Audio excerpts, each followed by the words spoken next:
Rio de Janeiro, une mégalopole de plus de 10 millions d'habitants avec ses buildings, ses plages, ses favelas, mais aussi des zones un peu plus privilégiées. Nous vous emmenons aujourd'hui dans le quartier de San Corrado. C'est ici que Matteo a grandi. Il va nous faire découvrir sa maison familiale, devenue depuis une maison d'hôte. Bonjour Matteo. Bonjour, soyez très bienvenue. Merci à toi. Bonjour à toutes et à tous. Ravi de vous retrouver pour ce nouveau numéro de la Maison France 5 et bienvenue à San Corrado. San Corrado. San Corrado. Oui. C'est un endroit exceptionnel ici. Hein. Ici, c'est incroyable. Ici, c'est un quartier très naturel. Oui. On a la plus grande forêt urbaine du monde. C'est une forêt millénaire. Millénaire. Elle a été reconstruite, ça fait des centaines d'années. Oui. Et cette région, elle était une ferme de café. On faisait du café ici. On faisait ici du café. D'accord. Et maintenant, cette forêt, elle a 20% naturelle. D'accord. Elle a été toute reconstruite. Là, c'est vraiment un endroit, je disais, privilégié parce qu'on a la mer qui est juste à côté. On est sur la plage en quoi, 5 minutes 3 km. Oui, c'est ça, c'est juste à côté. La montagne qui est derrière moi, tu me dis si je me trompe. Bien sûr. J'ai l'impression de voir un visage. C'est ça, c'est exactement ça. Comment on l'appelle ça? Elle s'appelle Pedra da Gávea. Oui. Et ça, c'est une apparition naturelle ou ça a été sculpté? Ça a été sculpté. À quelle époque? Des milliers d'années. Des milliers d'années. Des milliers d'années. C'est bien resté en tout cas. C'est très spécial cette pierre. Très bien.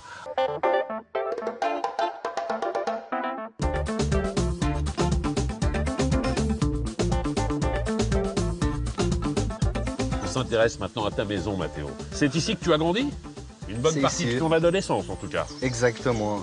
Ça fait un peu plus de 20 ans que j'habite dans cette maison. Elle était ma maison et de mon père. Oui. Et maintenant, ça fait 4 ans, on a transformé notre maison en ta maison.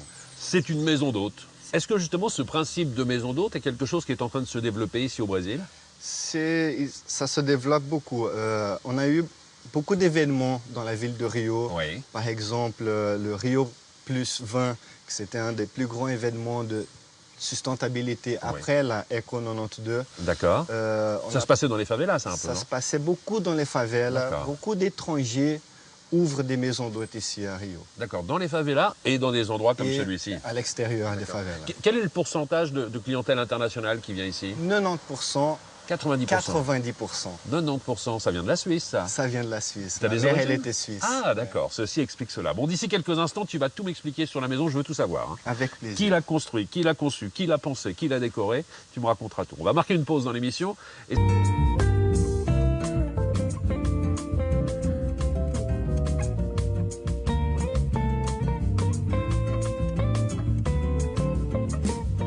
Ça c'est costaud. Ça, c'est costaud. Ça, elle ne risque pas de tomber la maison. C'est ça qui supporte l'ensemble de la maison? Exactement. On a environ 27 arbres comme celle-ci. On peut dire des arbres parce que c'est sur quelle hauteur? Environ 30 mètres d'auteur. Est-ce qu'on pourrait encore aujourd'hui concevoir une maison comme celle-ci? Non, aujourd'hui, c'est plus possible. Pour des questions environnementales? Elle a été construite, ça fait 50 ans. D'accord. Qui a conçu cette maison? Qui l'a pensée? Qui l'a dessinée? Cette maison, elle est d'un architecte très fameux. Il s'appelle Zanini Caldas. J'ai déjà entendu parler de Zanini. Oui, c'est lui qui a conçu cette maison? C'est lui qui a construit. C'est la 3e maison de Zanini à Rio. Il est connu par le fils du bois. Oui. Qui faisait seulement des maisons en bois. Le toit, c'est une signature très vérité de Zanini. Le bois un peu tressé comme ça? On a l'impression qu'elle est tressée, mais c'est seulement la position de la plaque de bois. D'accord, très bien. Il n'y a pas d'isolation particulière ici? Non, pas du tout. C'est vraiment une maison en plein cœur de la forêt. Exactement. Complètement ouverte? Oui, oui, complètement ouverte. À l'époque, quand on a acheté la maison, aucune chambre avait des fenêtres. Pourquoi? Parce que Zanini, il disait que la chambre, elle est faite pour dormir. Oui. Et on n'avait pas besoin d'avoir... Donc il y avait très peu d'ouverture? Il y avait très peu. Il y avait des tout petites fenêtres dans les chambres. D'accord. La première chose qu'on a fait, c'est de mettre une grande fenêtre et des balcons. Alors tu me disais que c'est ton papa qui a fait quelques transformations dans la maison. Toute la décoration. C'est lui qui a tout signé. C'est lui qui a signé. C'est lui qui a installé une cheminée ici. C'est lui qui a installé une cheminée là. C'est pas pour avoir chaud, c'est juste pour faire une décoration. En hiver, c'est vraiment froid. C'est vrai? Ici en hiver, j'ai déjà pris 6 degrés vers 5 heures du matin. Alors là, je vois qu'il y a pas mal de choses qui ont été installées sur place. Le buffet qui est là, c'est ton père qui l'a dessiné, qui l'a fait réaliser? C'est mon père qui a dessiné, oui. Je pense qu'il est devenu un décorateur. C'était pas son métier du tout? C'était pas son métier, il était journaliste, il est journaliste. Et ça fait 15 ans de travaux dans la maison. Il a transformé la maison et il s'est transformé aussi. Et toi, maintenant que tu t'occupes de cette maison, tu mets aussi un petit peu...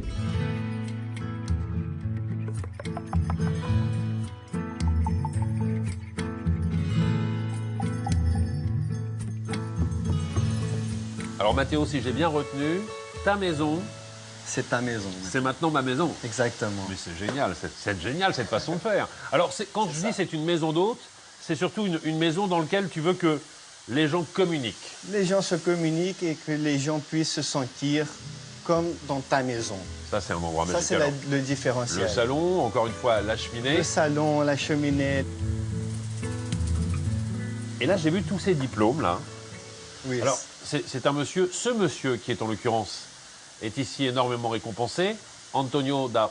Alors, je ne voudrais pas écorcher son nom. Comment on dit? Antonio de Padua Chagas Freitas. Qui était ce monsieur? C'était mon grand-père, journaliste par profession. Oui.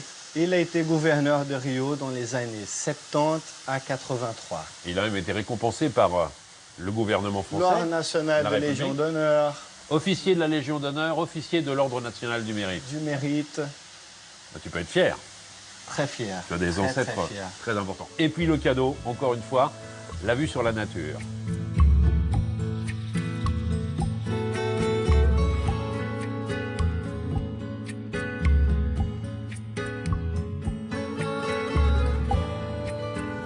Alors c'est quoi c'est les papayes que tu mets là, c'est pour qui? C'est des papayes qu'on laisse pour... Il y en a 3 espèces d'oiseaux qui viennent ici. Le plus curieux, c'est un qui est en extinction. C'est le saïra. D'accord. Il a toutes les couleurs du Brésil. Mais je vois qu'il vient picorer ici. C'est pour ça que je les appelle les petits Brésiliens. Alors depuis tout à l'heure, vous devez vous dire, j'entends comme un bruit de cascade. Et c'est parce qu'en réalité, il y a une cascade, mais un peu particulière. C'est un système très ingénieux. On va dire que c'est une cascade artificielle. Artificielle, Comment tu as fait ça? Elle a été toute reconstruite. Oui. C'est la seule cascade de São Conrado. Mais celle-là, elle est magnifique, hein, superbe. Bon, il nous reste à découvrir... C'est ta cascade. C'est ma cascade, j'ai compris, c'est ma maison. On va aller découvrir ma chambre d'ici quelques instants. Mais avant cela, on va marquer une nouvelle pause dans l'émission. On va parler...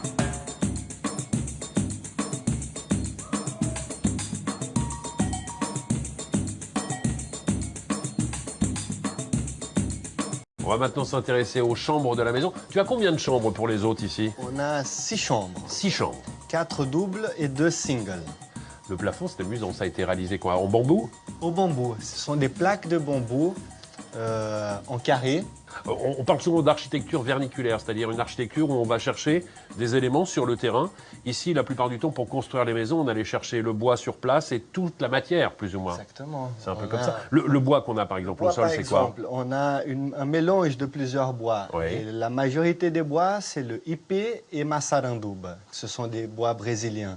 Est-ce qu'il y a un vrai savoir-faire en ce qui concerne le travail du bois, de la marqueterie, un petit peu comme ça? Ce sont des meubles brésiliens pour la plupart? Ce sont des meubles brésiliens, des meubles de la famille, mais aussi tous ces meubles que vous voyez se sont faits ici. Tout a été fabriqué sur place? Tout a été fabriqué sur place. Qu'est-ce que c'est, ça? Et ça, c'est le cadeau qu'on offre pour nos clients.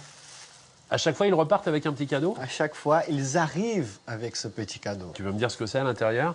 C'est la céramique, c'est un plat avec le dessin de la vue de notre pierre, du visage de l'impérateur, avec un petit mot de Tua Casa. D'accord, donc effectivement, le mobilier est fabriqué sur place. Ça, c'est fabriqué où? Ça, c'est fabriqué avec notre voisine.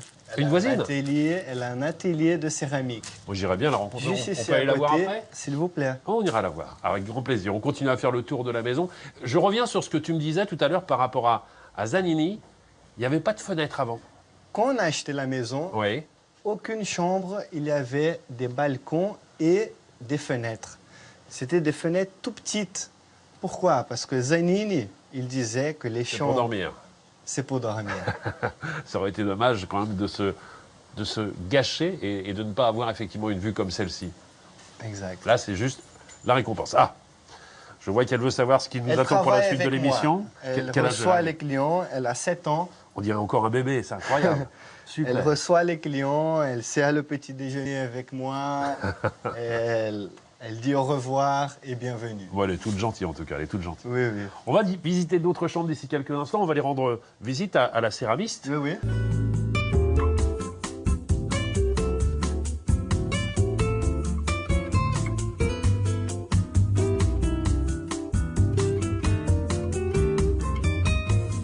Nous voici arrivés chez ton amie céramiste. Quel est son prénom? Oui, elle s'appelle Angela. Et Angela et est au c'est ma travail. voisine. Plaisir, Stéphane. Bonjour, très heureux de vous rencontrer. Vous faites ça depuis très longtemps, Angela? Non, vous êtes toute jeune. Non. Où est-ce que vous avez appris à faire ce travail? J'ai commencé il y a 20 ans. C'était à Rio. À l'époque, je donnais des cours pour des élèves européens, plus particulièrement des Français. Les touristes étaient satisfaits de mon travail et cela m'a donné beaucoup de plaisir. Du coup, j'ai continué. Est-ce que vous avez eu une formation particulière ou est-ce que c'est votre famille qui vous a appris à travailler comme cela? Je suis architecte de formation, mais je suis tombée amoureuse de la céramique et j'ai choisi d'en faire mon métier il y a 20 ans. Bah, je vois que c'est une petite affaire qui marche plutôt bien parce qu'il y a même d'autres personnes qui travaillent là-bas. Là, on n'est pas sur des assiettes, on est sur carrément des bouteilles qu'on fait. Cet appareil est un tournant ou tour. Quand j'ai beaucoup de commandes, j'utilise cet appareil pour travailler plus vite. Combien de pièces différentes arrivez-vous à produire chaque année à peu près? Je fabrique environ 100 pièces par jour, mais je ne saurais pas vous dire combien j'en fais par an. Mais ça représente environ 100 objets par jour. Qu'est-ce que vous préférez faire, vous, Angela? C'est donner la forme à l'objet ou ensuite le peindre, le décorer, comme c'est le cas ici? J'aime toutes les étapes de fabrication. Mais quand je mets le malt, la couleur, le résultat final est inconnu. Parce que quand la céramique sort du four, je ne sais pas exactement comment la couleur va vraiment ressortir. C'est toujours une surprise. Et je vois que vous savez à chaque fois personnaliser les objets parce qu'il y a effectivement le nom de la maison d'hôte de Matteo. Ça, c'est le petit cadeau que vous réalisez et que toi, tu offres à tous les clients. Pour tous nos clients. Et avec la montagne qui est derrière et la tête de l'empereur qui est ici, c'est ça? Exactement. Parfait. J'étais ravi de vous rencontrer. Merci beaucoup, Angela. Stéphane. Merci.